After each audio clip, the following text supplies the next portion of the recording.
acknowledge the Ugambe people, Magellan Nation, and the traditional custodians of the land where we live, work, and play today.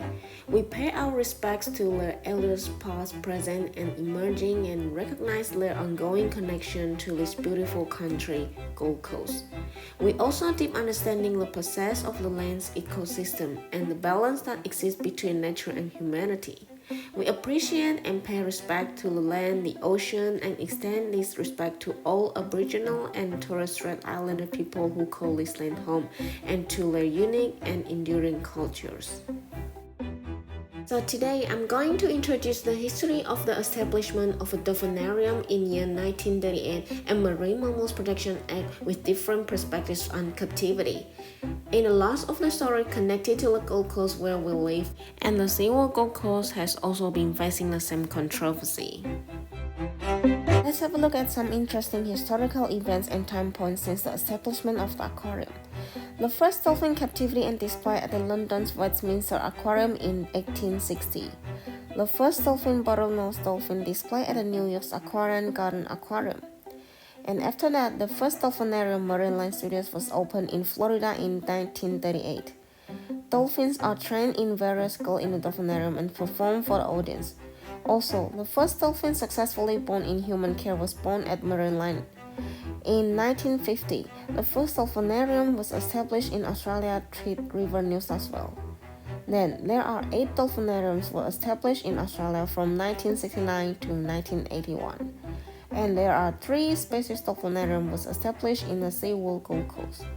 In 1972, Marine Mammal Protection Act (MMPA) was enacted to protect marine mammal animals. 69% of Australian voters thought that Australia must stop whaling in Project Jonah in 1977, so the federal government banned commercial whaling in Australia in the next year. There are several arguments for keeping dolphins in captivity since 1990. Then, the Indian Ministry of Environment and Forest prohibited the captivity of dolphins in 2013. It also affected to Australian. In 2021, Australian New South Wales government announced to ban the captive breeding of dolphins, whales, orcas, and porpoise. And in 2023, SeaWorld in Gold Coast, Queensland is the only one in Australia breeding dolphins in captivity.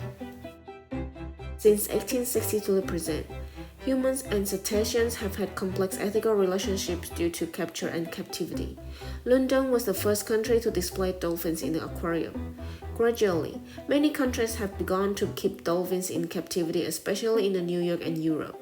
However, lots of dolphins died due to the immature transportation technology between year 1860 to 1930.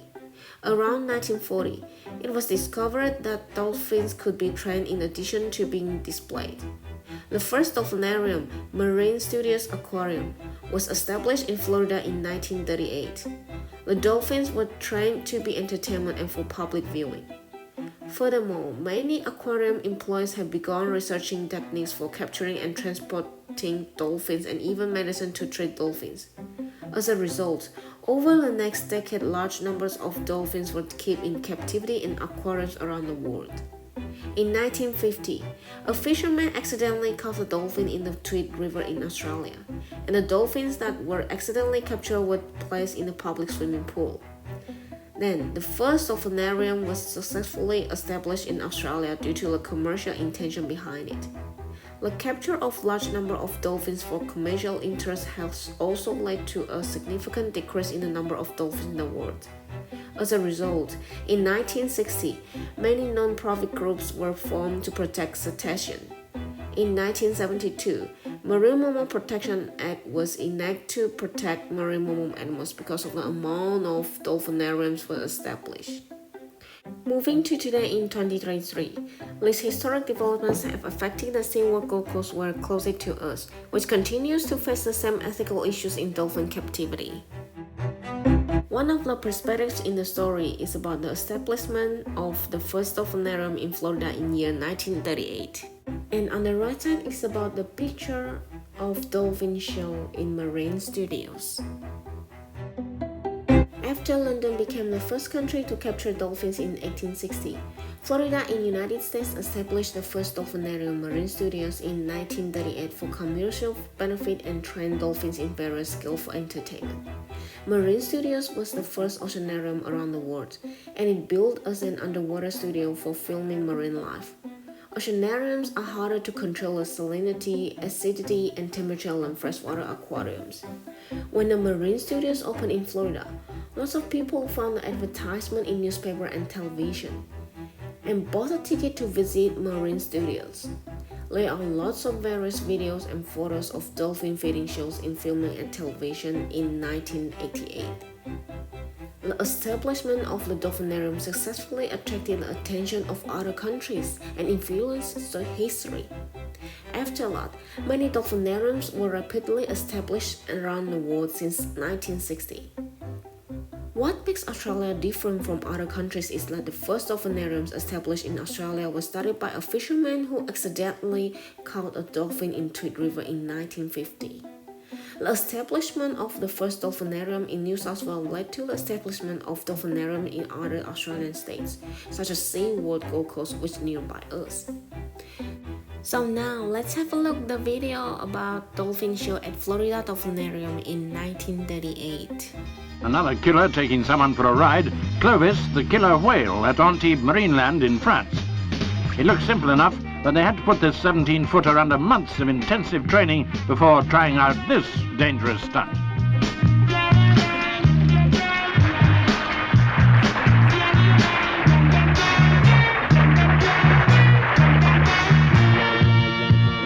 The trainers also worked out a simple way of steering the 2.5-ton surfboard, the same principle as the carrot and the donkey.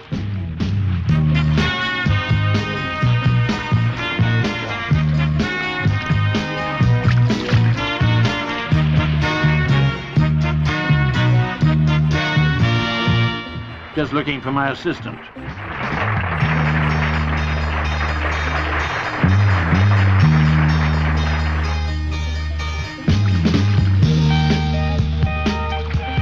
While 3-year-old Clovis is certainly the main attraction, for pure showmanship the dolphins take a lot of upstaging.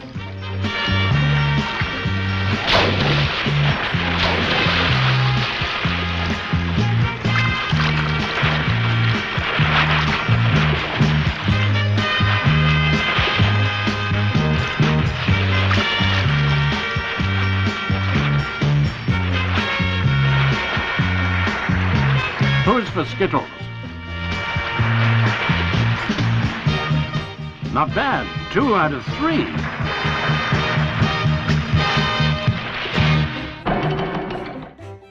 So another perspective of the story is about the establishment of Marine Mammals Protection Act in year 1972.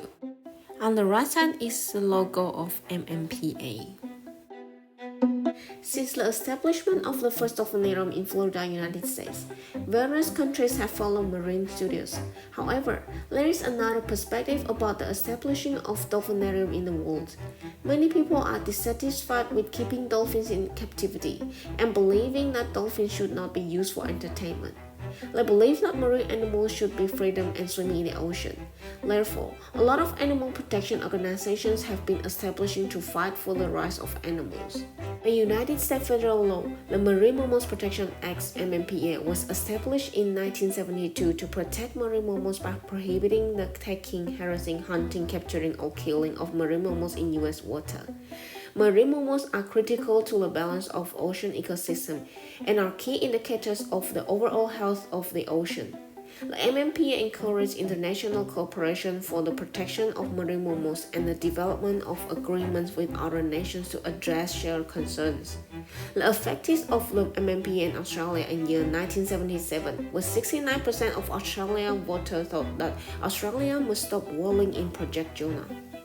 Then, the federal government banned commercial whaling in Australia in 1978.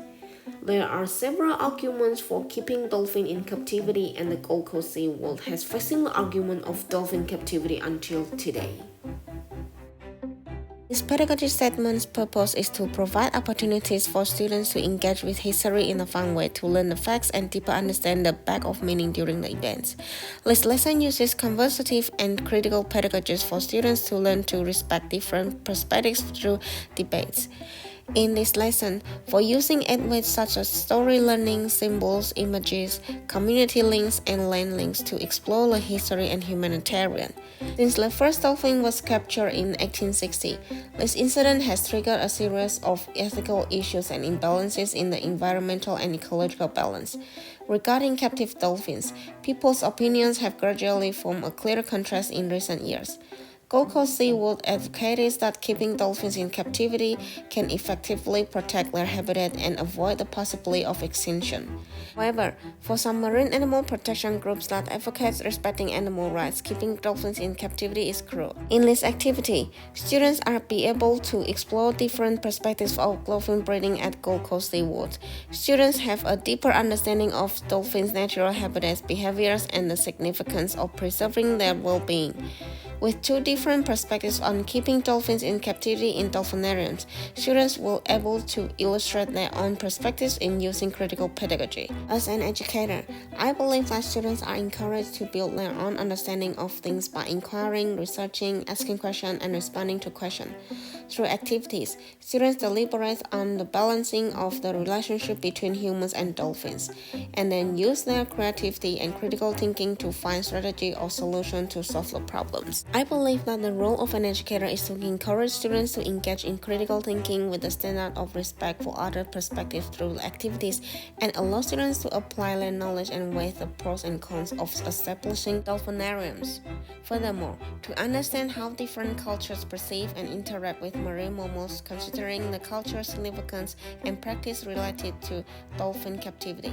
This resources is being proposed to provide education with a useful tool to engage students in a relationship learning with science, health, and well-being while linking to the community where we live.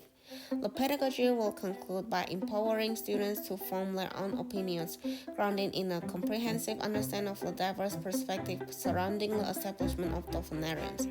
Emphasizing the importance of respecting different opinions while making informed and ethical decisions will be a key point, fostering a sense of responsibility toward the natural world and the creatures that inhabit it. This proposed publication will be an engaging resource for year level 4 students during a unit work on how people, places, and environments interact past and present, or an integrated unit on sustainability. The publication proposed will assist HSIE educators attend the Australian curriculum. It covers content needed for achieving the content description for analyze information and data and identify perspectives, and also related to the learning outcome in NASA, which examines differing perceptions about the management of places and environments, and describes the way people, places, and environments interact. The purpose of this magazine is for students in Year 4 or Stage 2 to explore different perspectives of the topic dolphin breeding in dolphinarium, which related to ethics, economics, and cross-curriculum priorities to sustainability by the relationship between human and animals. Students in using their literacy skills and creative thinking to prepare their debates draft and practice with peers to explore different perspectives and respect each other as discuss the issue.